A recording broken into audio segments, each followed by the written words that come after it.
I would like to acknowledge that this video is being filmed on the traditional lands of the Wurundjeri people of the Kulin Nation.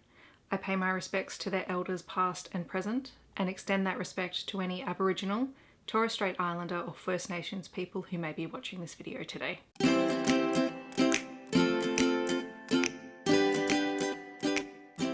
Hi everyone, it's Steph here, and today I'm going to give you an update on my Kindle Unlimited read and TBR books.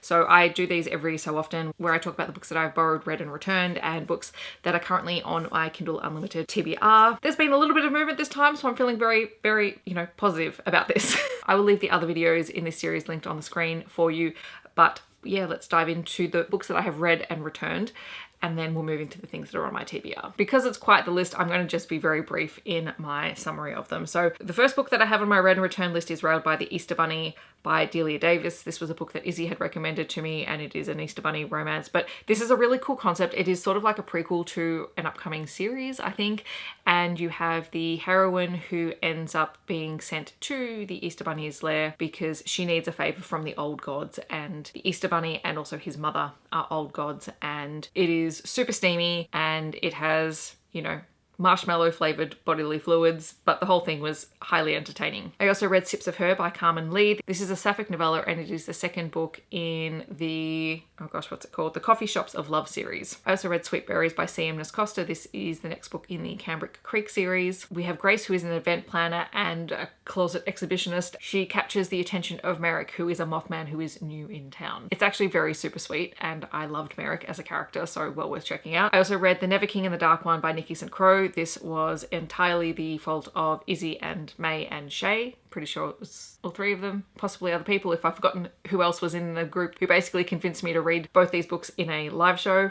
Thank you very much. This is a dark, kinky Peter Pan, I'm not going to say retelling, probably reimagining. It is insanely fun to read, and the third book is coming out very soon, and I'm very excited. I also read Mr. Librarian by B. Love. This is a black love romance between a librarian and a book restoration expert. Then I read Ruthless Demon King, Sinful Demon King, and Vengeful Demon King, all by Nikki and Crowe. These are Wrath and Ruin books 1 to 3. They are enemies to lovers, demon paranormal romance books, and they have all sorts of paranormal creatures, vampires, werewolves, demons, etc. Plenty of magic, and the whole series follows one couple. I read Little Green Vines by Britt Andrews. This is a short sapphic novella between a woman who doesn't have any really strong family ties to the world. She's basically on her own, and an old god of the forest who decides to claim her as her own. I would say this one has a little bit of dubious consent, so be aware of it going into it, but it was very short, very steamy, and very fun. Then I read the final 2 books in the Creature Cafe series by Clio Evans. So there was Little Wings of Fate, which was an MMM romance between 2 fallen angels and their human mate, and Little Souls of Fire, which was the final book and is an MMF relationship between the Grim Reaper Lucifer and their human mate. I also read Egotistical Puckboy and Irresistible Puckboy by Eden, Finley, and Saxon James. These are hockey romances. The first one is between 2 rivals who are forced to play together on the same team, and the second one is a friends to lovers romance where one side of the party is utterly clueless to the other's attraction to them. I also read Tough Luck by Annabeth Albert. This is an romance. It is the first book in her A-list security series. It is a best friends, sibling, bodyguard romance between a celebrity and their bodyguard. It does feature ADHD representation, and I was intrigued enough by this series to continue. I do have the second book out on KU at the moment as well. I also read the first 2 books in the Carnal Cryptids series by Vera Valentine. So there is East Coast, which is a polymonster romance between a triad of monsters who find their human mate, who also happens to be like a supernatural battery for them. The second book in the series is called Southeast, and this features the best friend of the heroine from the first book, and she ends up in a poly relationship with 3 monsters as they're all traveling on a road trip to try and uncover the secret history of one of the monster men. I also read Owen, Jack, Finn and Hunter by Eva Fox. These are books 1, 2, 3 and 5 in the Grafton Fire and Rescue series.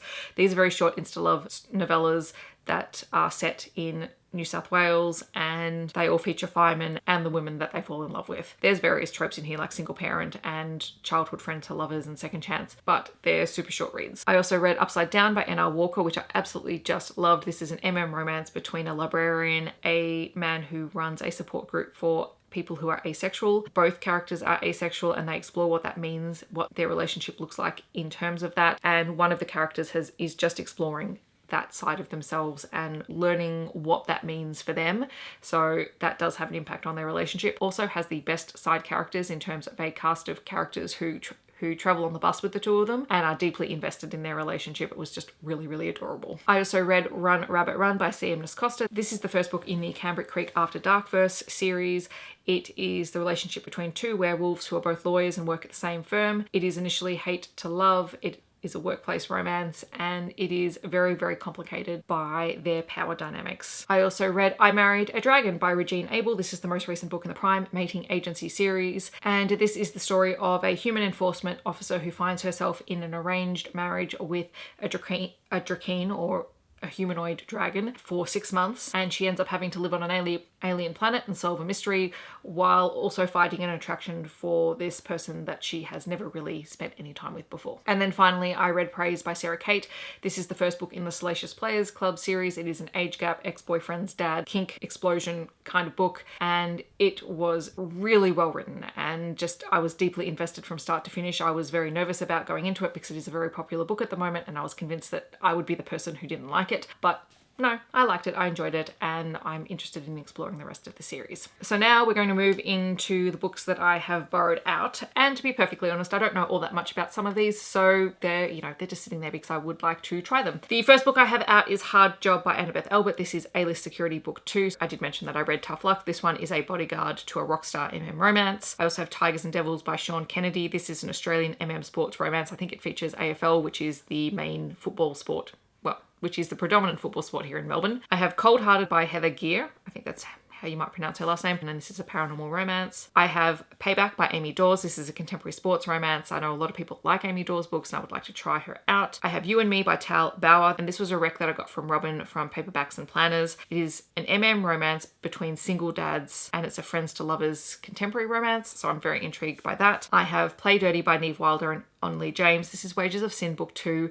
It is Assassins and Die Hard style Christmas was in the tagline, and I'm just like, oh, that's very intriguing to me because I'm a big fan of Die Hard. It is also an MM romance. I did try to read the first book in the Wages of Sin series and I DNF'd it, so I'm just going to give this one a shot and see if I like this concept better, but we'll see. I also have The Play Next Door by K.A. Tucker. This is a contemporary second chance romance. I just want to try something else by K.A. Tucker at some point. Steel by Mackenzie Fox, which is an Australian MC romance. Logan by Nissa Catherine, which again is Australian and is set in Cradle Mountain. I think it involves some kind of betrayal. I didn't read that deeply into the synopsis, but that word stuck out for me. I have Stowaway and Silent Song by Vera Valentine. This is a book about a Selkie, a siren, and a sea captain. And I think the tagline was a Selkie, a siren, and a sea captain walk into a tavern. So I'm very intrigued. I really loved the Carnal Cryptids series that I read, so I want to try something else by Vera Valentine. I have The Beast by Jenica Snow, and this one had the tagline, What if the Beast never turned into a prince? I do like Beauty and the Beast retellings, so I'm very eager to give this one a shot. I'm sorry, I am looking down a lot because I have to read all my notes. There's a lot of books and words here. I have Pucked Up and Pucked Over by Helena Hunting. I have actually at some point in the past read Pucked,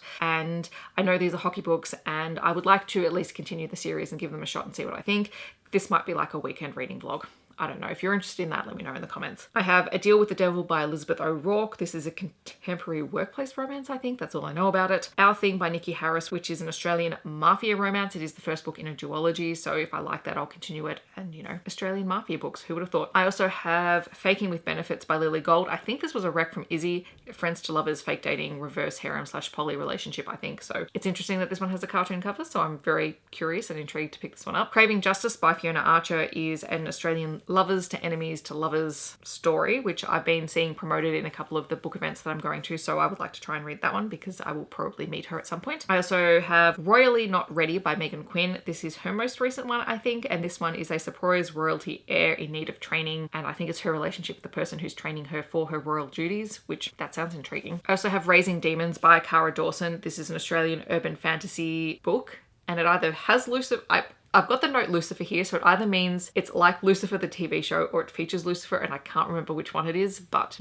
urban fantasy, I'll take it. And then I have Eyes on Me by Sarah Kate, which is the second book in the Salacious Players Club, which is the follow-up to Praise. So I'm very eager to get into the series and to keep trying the rest of the books. So that is everything that I have read and have out currently on KU. I'm very excited about this list.